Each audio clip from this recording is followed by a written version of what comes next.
আমি গাছ বিষয়ে বিশেষজ্ঞ ডাক্তার এখন জাতির উদ্দেশ্যে ভাষণ দিব। অনেকে মনে করেন যে আমি কাস্টমারদের দুঃখ বুঝবো কিভাবে? কারণ আমি তো গাছ সেল করি।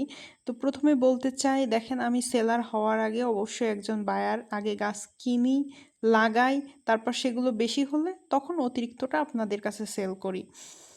আর কোনো গাছ আমার বাগানের মাটি ফুঁড়ে বের হয় না। প্রত্যেকটা গাছই আমার ম্যাক্সিমামই দেখা যায় অনলাইন থেকে কিনে আনা। গতদিন আমি একটা পোস্ট করেছিলাম।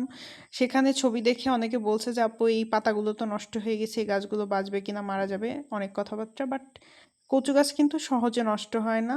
কচু গাছের পাতা নিয়ে কোনো টেনশন নাই। শুধু বাল্বটা ভালো থাকলে হবে, লাগিয়ে দিলেই সুন্দর মতো হয়ে যাবে।